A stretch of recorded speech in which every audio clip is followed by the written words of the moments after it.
our work, also to know more about our partners, the people who is also working in multi-source, and also especially to know about the work that we all do within the project, and also the expertise that we have. For today's edition, we are having the topic gender equality and disability and social inclusion. And we have today two speakers, Katharine and Anna Kalin. These two experts in the topic are going to share with us some insights from their work. Also, we are going to have some discussion at the end. The presentation are for each of the speakers is going to last 15 minutes. And yeah, so the idea is that you all have your questions in the chat while the speakers are talking. And in the end, we are going to have a discussion between us. So please don't be shy. All questions are important. Also, recommendations or experiences as well are very much welcome. So yeah, as you might know, some of you know already our speakers. Katharine is a nature-based solution program manager. She is member of our international advisory board in MULTISOURCE. And we have Anna Kalin, project policy manager, and analyst from the Forum for Equal Development, and also a multi-source partner.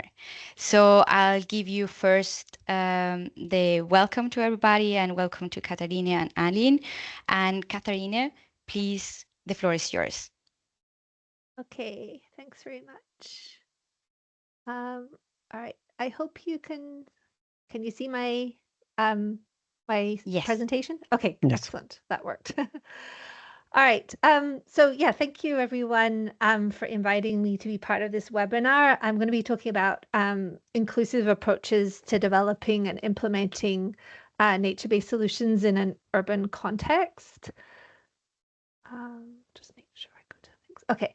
So as we all know, like nature-based solution is generally intended to deliver social, economic, and environmental benefits for everyone, but some marginalized groups can face barriers to take advantage of these benefits. So it's important to have an inclusive approach which considers gender equity, disability, and social inclusion when we develop and implement nature-based solutions to address these barriers that prevent people from participating or benefiting from projects or initiative. And it's important to multi-source where a key component is around stakeholder engagement. So just some key principles to consider around GEDC are, first of all, understanding diversity. So first, this means just recognizing intersectionality. So there are intersecting identities and experiences of individuals, such as a woman with a disability or a person from a minority group. Secondly, we should consider power imbalances in urban design and project development. So some groups and people have more agency and power, as you know, so that some people might be left out or forgotten. And then finally, the processes of planning and design have better outcomes if they incorporate participatory approaches. So this is around co-creation, inclusion of Indigenous experience and local experiences, and then just also recognizing that people who are vulnerable and marginalized have important lived experience. So they're the ones who are often dealing with the issue that we're trying to solve through nature-based solutions. So we shouldn't always assume that experts know best. So one other thing I wanted to mention was around universal and inclusive design. So these principles support the issues that are raised, and when considering the linkages, when you're considering the linkages across gender equity, disability, and social inclusion. So just some definitions. Universal design, as this is the the definition as you see on the screen. But the idea is that all public spaces should be physically accessible to everyone, regardless of their physical, cognitive, or mental ability. So specific areas of public spaces shouldn't necessarily be designed for people with specific disabilities. They should work for everyone. That's the key message in this slide. Then these are some common principles of universal design, which aim to maximize usability by individuals with a wide variety of characteristics. So we have equitable use, flexibility in use, simple and intuitive use, perceptible information, tolerance for error, low physical effort, and size and space for approach and use. And these are quite common. These are common principles, and they can be applied to infrastructure. They can be applied to learning. They can be applied to wide variety of situations. But these examples here show how universal design can be incorporated into urban nature-based solutions. And yeah, given this is often in public open spaces like parks or wetlands, but these give some examples. So for equitable use means accessible pathways, for example, there should be ramps and seating areas, low physical effort, the way those pathways are designed and how you navigate through them. Tolerance for error means like how you can access different areas and whether they're safe. Flexibility in use means that people like within a park can enjoy the park no matter what their situation is. So you could have flower beds at different levels. And then perceptible information and simple intuitive use is often about clear signage or having information in different forms, and that just can improve the overall user experience anyway. So then moving on to gender inclusive design. So this ensures that spaces and places work for all genders. It deliberately sets out to change how urban design is done to reduce and combat design that discriminates or doesn't work in women's interests often. So this is a really good resource, which is the World Bank Handbook for Gender Inclusive Urban Planning and Design. And this shows some of the principles that have been derived from that handbook. So around accessibility, safety, security, mobility, livability, and health and climate resilience. And this is achieved by designing for diverse user groups, involving diverse participations across the community, especially from marginalized groups, and then ensuring equity, so fair distribution of resources and services. So meaning that, for example, public open space isn't just for those in a higher socioeconomic bracket, it's available for everyone. Okay, and then these are some examples of inclusive design in urban nature-based solutions. So here we have like accessibility means could be again within public open space like parks and wetland areas. Safety is important in terms of making sure that these spaces are safe for all genders. Security. So this one is about, well, I have affordable housing, but again, it's about access to green and blue spaces so that even though, people might be living in places that are more affordable, it doesn't mean that they should be marginalized in terms of access to nature-based solutions and nature in general. And then livability and health obviously are a key part. So often marginalized groups are more exposed to contaminated air and water. So thinking about the design of nature-based solutions in a way that reduces that type of impact on these groups is important. So I'm going to just give some examples from one of the projects that I'm involved in at Water Sensitive Cities Australia called the Resilient Urban Centres and Surrounds project, which is in the Mekong region. And at this stage, we're developing initial design concepts and business cases for different case studies. And we're trying to incorporate gender equity, disability, and social inclusion principles. So I'll just go really quickly through that. So one of the case studies we have is in Battambang in Cambodia, and it's in the historical street center, which is hot and experiences some flooding. And the vision is to transform Battambang streets into walkable, cool, and smart areas while celebrating local culture. So for each case study, we have a site analysis which exposes shortcomings in current infrastructure and in the way the system currently functions, as well as opportunities.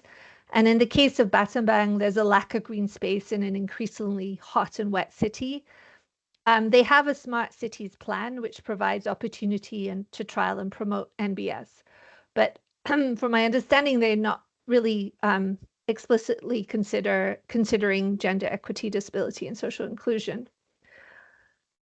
So this is the what we have put forward. The business as usual option is where the road in the historical center stays the same as it is now. And then what is proposed is to transform one of the streets in this historical center into a space which provides cooling with increased water management.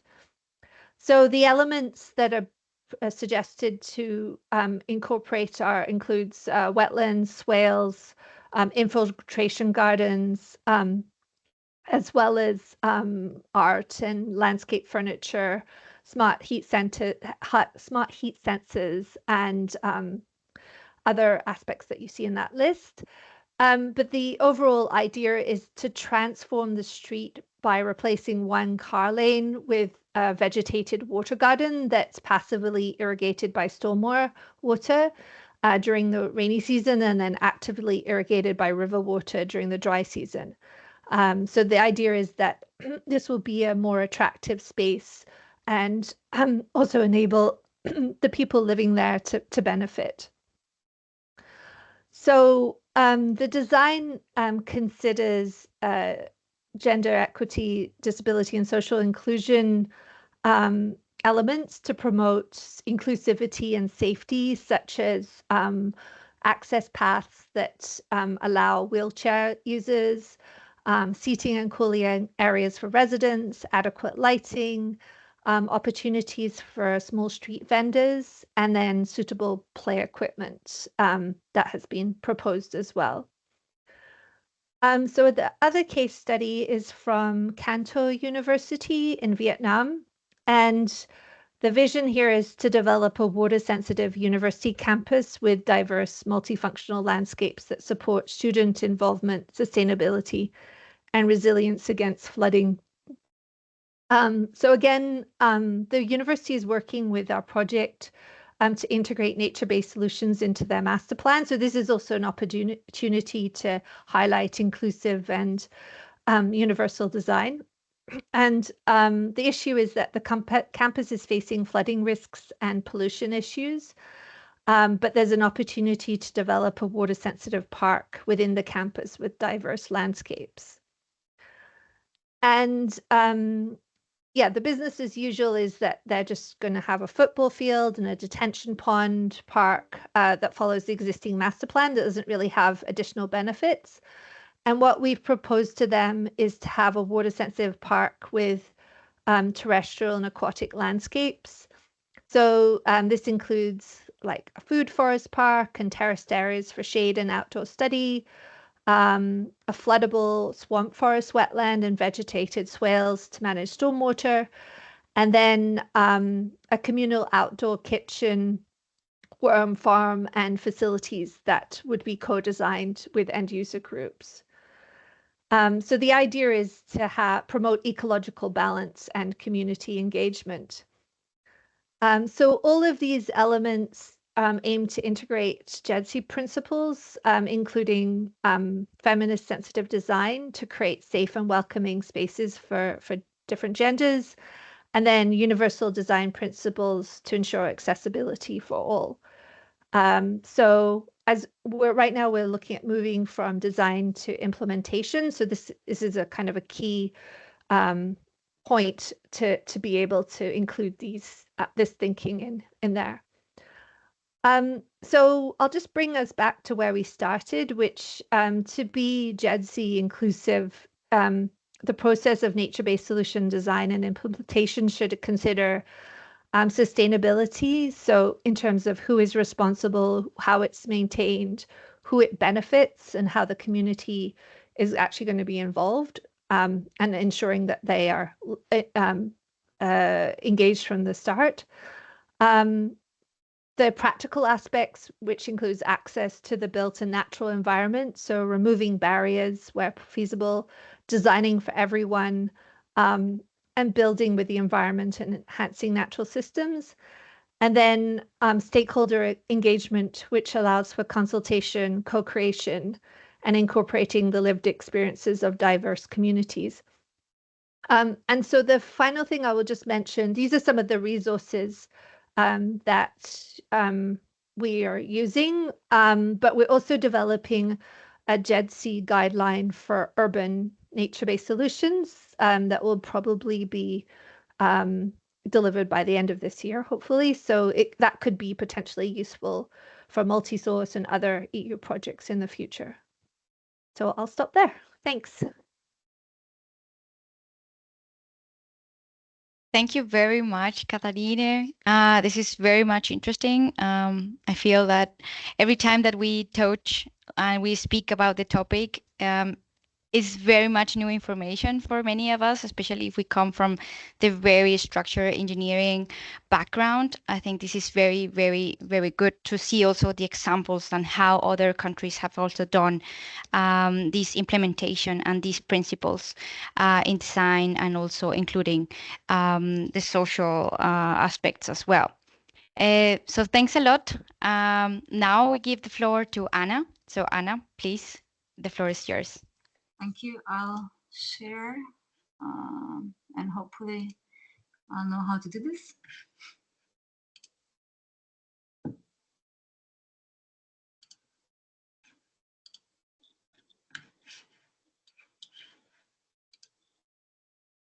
Do you see? Yes.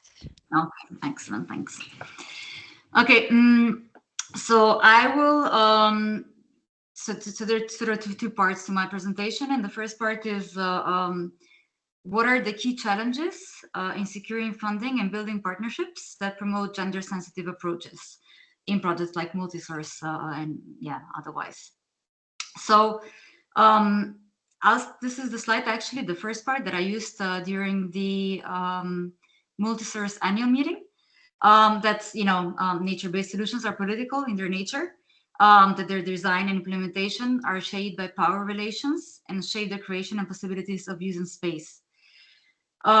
Basically, that all of us are working in this field, studying MBS. We're all players, and we all have the power to decide how things are going to be done.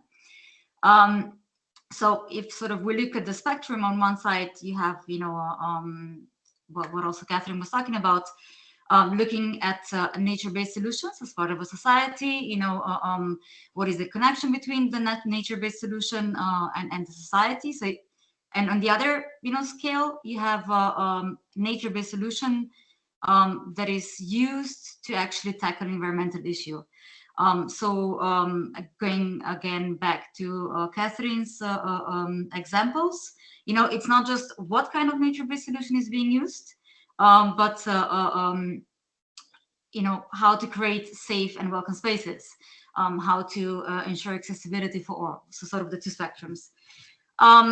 You probably remember the first literature review that I did in MULTISOURCE showed that most of the projects, when we're talking about the so-called global north, are really more, I would say, looking how a nature-based solution can solve a environmental issue.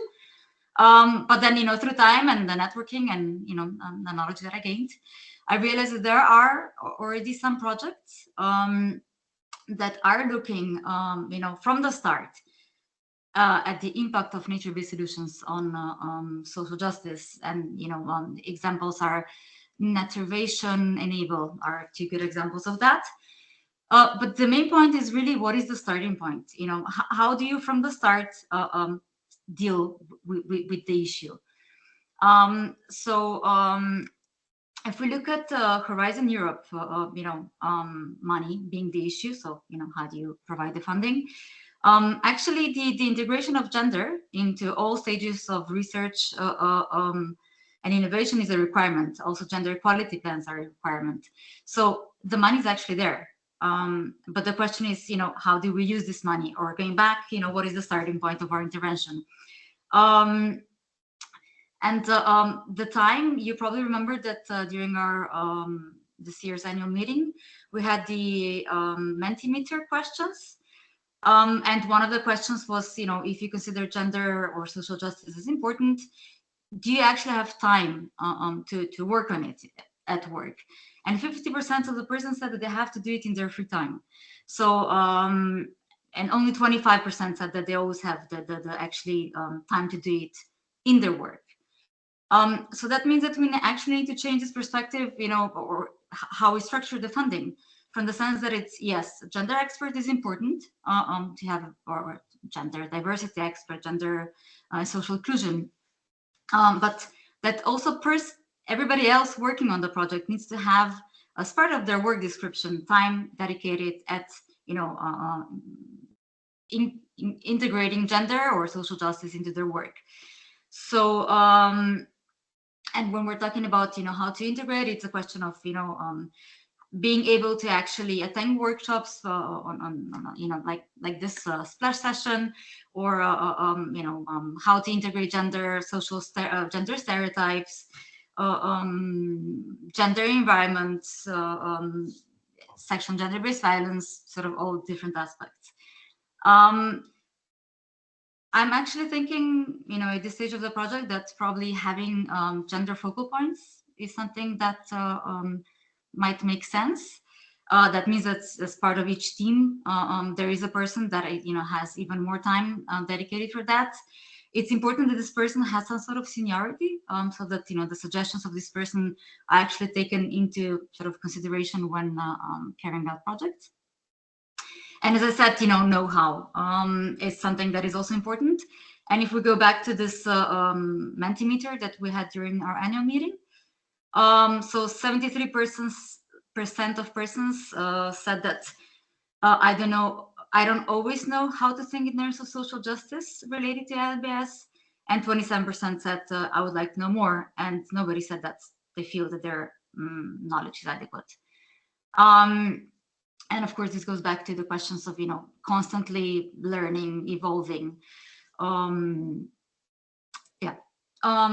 So basically, this really is a process where the perspectives, I would say the starting point is changes from nature-based solution is like Katharine said, the expert doesn't always know best. Yes, we know best what is the best solution to tackle an environmental issue, but it has to be a process of going from what is best also for the societal point of view, for the economic point of view.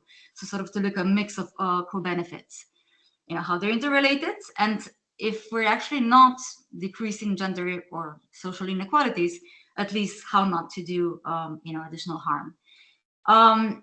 This is actually the second part. This new modus operandi is something that are the answers from our annual meeting.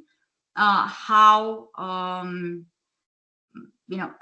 to actually change, sort of what would motivate people to include gender and social justice into their work more. And yeah, it's a question of, again, time and money, but we realize that there is actually money funds available, but how do we prioritize them? Involving more social scientists into work, and again, these are the suggestions of multi-source experts. I'll be now go to the second part, very specific projects that actually we're carrying out in FED, and how our work is actually, including gender and social justice, how it's influencing the development of inclusive policies at the local level. So you might remember this research of mainstreaming gender into urban gardens that was carried out as part of MULTISOURCE. So basically, again, 6 urban gardens. The research was carried out in Catalonia, 11 interviews. The objective was to explore to what extent adopting a gender perspective can contribute to social equity in food sovereignty. What the difference was basically that the urban gardens were social and communal, and in the communal gardens, the main objective was food production. So going back to where I started, MBS as a solution to one single issue. And in the second one, it was besides food production, the main point was actual social cohesion. The modus operandi between the two was different. The results or the research showed that in the social gardens where so the goal was actually to ensure social inclusion, where sort of the starting point was understanding that there are different power dynamics, different people have different rights, opportunities. Actually, the gender stereotypes were reproduced to a much smaller extent compared to the communal gardens. So the starting point, again, is what really makes a difference. This is a project that we're just starting to work on. It's energy and transportation poverty in Slovenia. Actually, so we're looking at not only at energy poverty and transportation poverty separately, but how they interrelate. Because the research that is available at the moment shows that there are two sort of groups, and then of course intersections, that are more vulnerable. It's women and the elderly. So what we're trying to understand in the project, because actually there isn't so much research available, is to understand what are the needs of the persons that are experiencing poverty, also empowering them. At the local level, we want to sort of create a network of actors that are supporting the persons that are experiencing poverty, both types of poverty. And of course, based on our research, to raise awareness among decision makers, what kind of policies to adapt, so that the impact of the policies is going to be equal, sort of, for everybody. So I think, again, the starting point. So we are 3 partners. It's an environmental NGO, us as gender experts, and it's an intergenerational organization providing transportation to elderly. So we're bringing in different experiences and different knowledge. So the first step is obviously this qualitative research that we're going to carry out, and afterwards to have a broader sample or quantitative research. But we're actually looking at 18 different disaggregated categories. So we have single women and men above 75 who live in the countryside in the city, because also the transportation possibilities are different. Then we have single men and single women living countryside city, single father, single mother countryside city, migrant family in the countryside and the city, and a Roma family in the countryside, into different areas of Slovenia, because the relationship between the community they live in and the Roma community differs between the two areas. So basically, this is going to give us the idea and understanding how, again, different persons that have different experiences, different level of powers, how they're experiencing poverty, energy and transportation, and we will be able to provide recommendations to decision makers. And the last example, we have a project that's dealing with gender equality plans in municipalities in Slovenia, and I'll be really brief about this. So, this gender equality plans is something that is more and more required from financiers. also in Horizon Europe. And actually, from the work that we've been carrying out, it shows that most municipalities have these gender equality plans because it's a must, it's required if they actually want to be eligible. I mean, there are different kind of measures that they can be, sort of looking at how the municipality functions, but also how the actions of the municipality impact not only the workplace, but also the society that they function in. In general, municipalities at the end, after they realize what kind of changes they have to make for their policies to have impact on the society, they choose to have sort of what I call in-house changes. Of course, with time we realize that we have to probably lower our ambitions and go for sort of in-house changes as a first step. And in the second 4-year plan to have also changes that are going to impact the society. But you have maybe even small things that they're going to be doing now, such as if you think about the statues that are usually found in cities of prominent citizens, they're usually of men. So they are starting to actually have statues that are of women to show that women are also prominent citizens. Or you have all municipalities have like local magazines, and to have gender sensitive use of language, or you have both men and women being represented there. You can always have an article about what the municipality is doing for gender equality. Small steps that can in the long run sort of make a difference. Basically this is again from our annual meeting this year. What would motivate partners of MULTISOURCE to mainstream gender or social justice into their work. And one of the things was said that we need more evidence that actually this has an impact, that it actually makes sense to work on this. And I think that this is probably the most difficult to prove, especially in such a short run. And when we had, I think it was through NICE, the meeting, Fabio said that it took 30 years and 350,000 articles on nature-based solutions to get them on equal footing with gray solutions. So I would say that we're really at the beginning of this journey. And it's a process to sort of switch this perception from nature-based solutions are looking only at the environmental co-benefits and looking at this broader, social and economic co-benefits. And yeah, that's it from my side. Thank you very much, Anna. Yes, well, thanks a lot, you both. We had very nice perspectives how to approach this topic of the social and gender equality, disability, and integration. So we had first some examples from the international perspective, how to have these principles in design, and also how to move from the design to the implementation.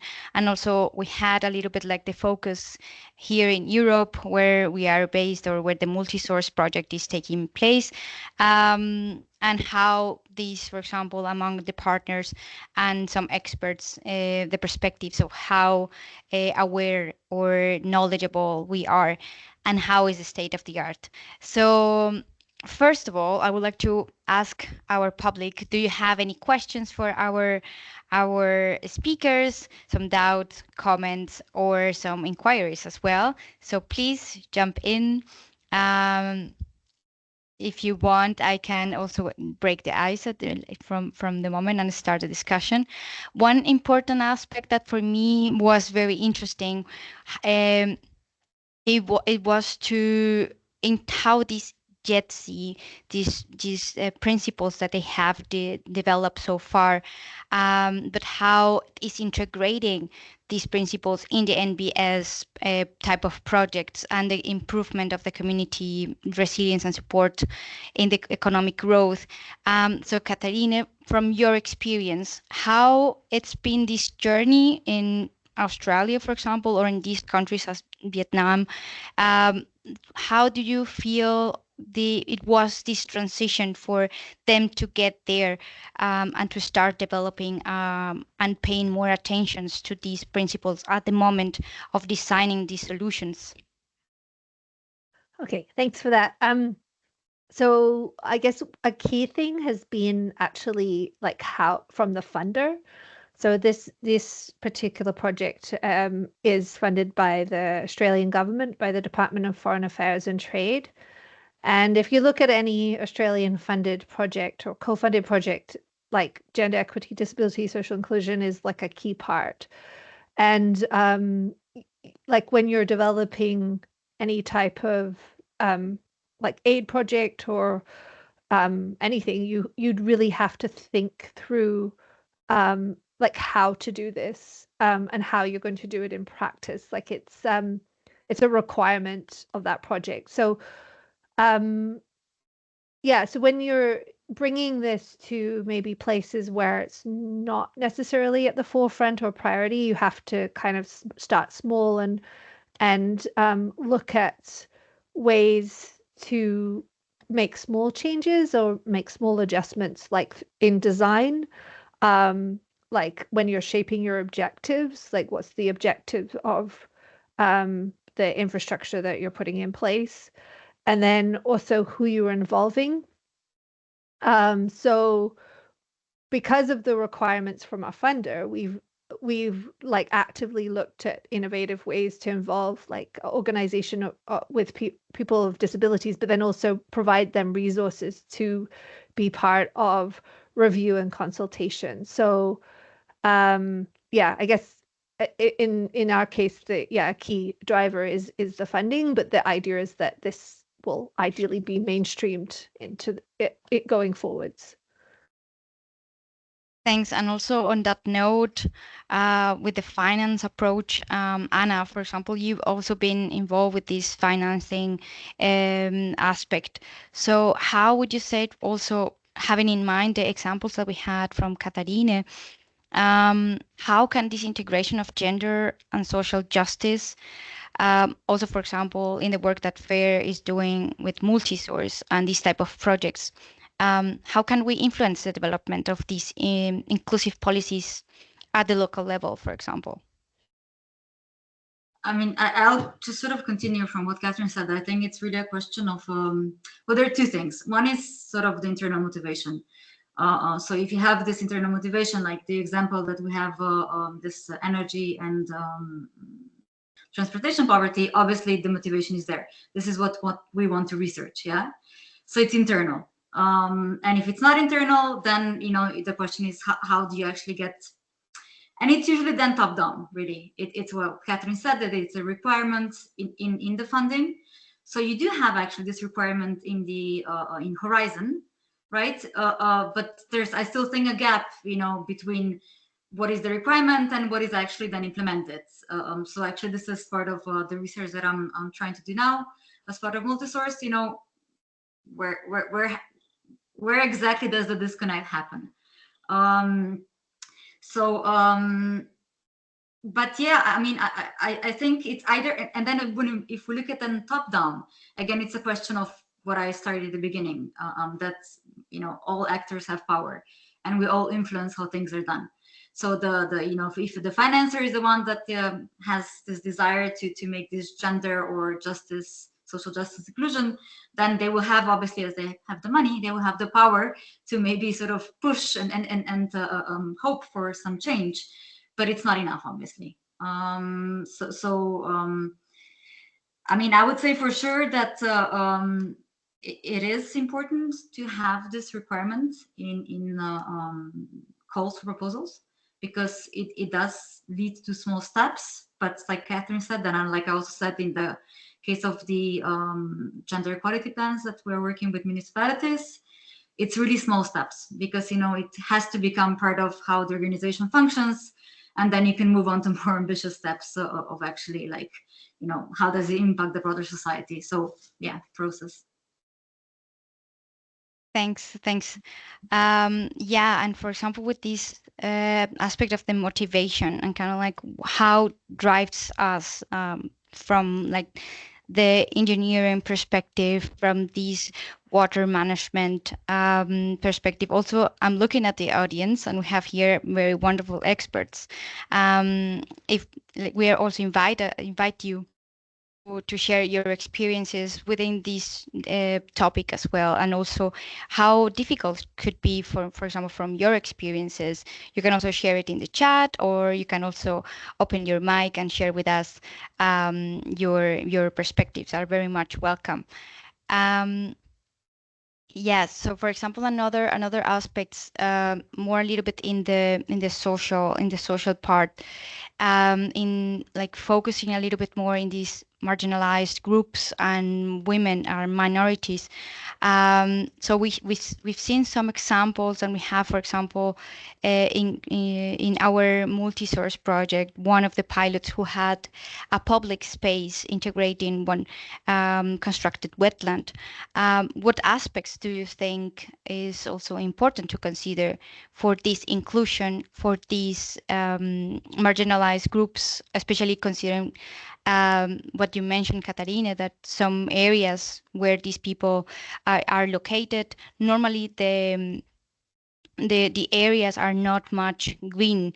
So how can we enforce to have this access for these groups into these solutions? Yeah, thanks for that. So yeah, I'm thinking of how to answer that. I guess there's several different aspects. So I guess part of it is policy, like just or design guidance or design regulation. So for example, in when developing, like when new areas are being developed, having like regulations in place that require a certain amount of green space, for example, or like an offset approach. I think that's another a way of doing things is, if you're going to, so an example is in Bangkok, they're building like a high-speed rail system. So they're going to infill a whole wetland area, but then they are, because that is linked to the drainage of the city, they have to replace that drainage. So we're suggesting that, well, don't just create it like extend the drainage system, make it like a multi-functional park, like a green and blue space, which provides access to people in the area. And there's like informal communities there. It's not just for like those that have higher socioeconomic status, for example. So yeah, I guess policy design, regulations, like having champions, like people who will push these things. So again, another example in Bangkok is like this, like it doesn't have much green space, but the governor right now is promoting 15-minute parks. So the idea is that everybody in the city will be able to access green space within 15 minutes. So yeah, including that in policy and initiatives is important. Laura, if I may just continue from so Please. an example is in the municipality that I live in, they're starting to work on transportation policy. And as I live in a rural area, actually the public transportation is really terrible. I mean, there is no bus or nothing going to my village, let's say, yeah. But what they're doing is actually they are having a participatory process where they're asking people, like inhabitants, on what basically are their needs. Of course, okay, this is, I would say, a starting point, but this is usually perceived as taking sort of the hardest route, because it would be much simpler if you just go to your like the planners, the urban planning, I don't know who are the usual suspects, yeah, and say, okay, let's just plan this out how we think is best to be done, yeah. And this process takes much longer. But okay, so to have participatory process is one thing, the first step. But then the second step is, how do you actually make sure that people, the inhabitants, know that this process is taking place? So you have to think, where to actually advertise this. Or if you want to go further, then you can actually have meetings, in different like areas, so that people get involved.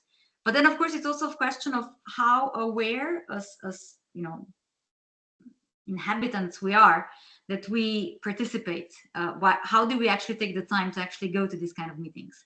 So I think it's a much longer chain, and it's not. It actually means efforts at all stages, and of course all processes are much longer. But then in the long run, that means that the politicians may actually stay elected for 4 more years, and we're happier with how we live or where we live in. But yeah. Great, thanks for sharing those experiences as well. And also I would like, or I'm also curious how the audience have seen this type of initiatives in your neighborhoods, in your cities. Have you seen something now that you have a little bit of more the context of these solutions, how to integrate, for example, social participation, inclusion? Have you noticed or recognized this type of initiatives in your cities, in your communities?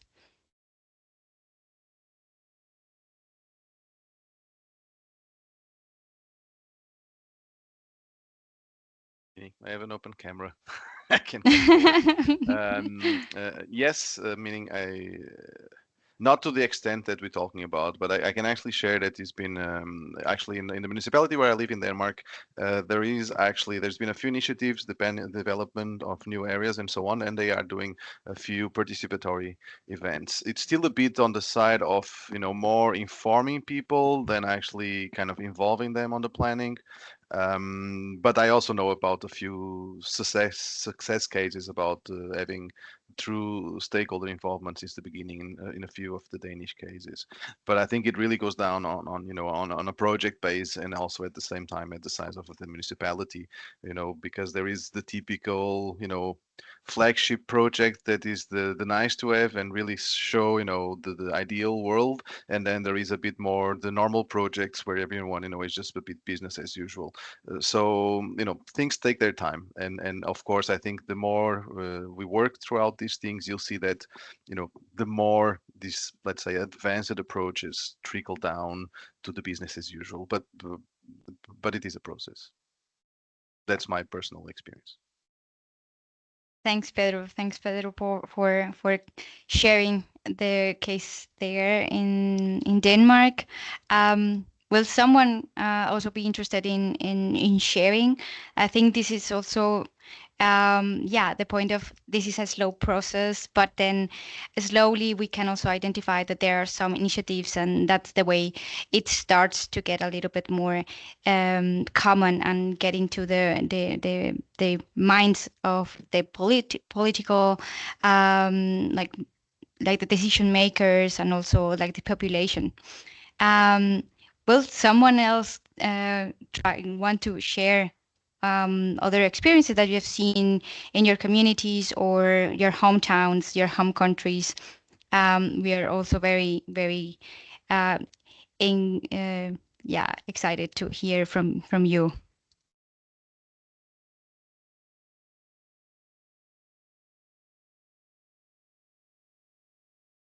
Well, I can share a bit on Girona, but you heard sometimes, I think, about the apart from the multi-source things we are doing here.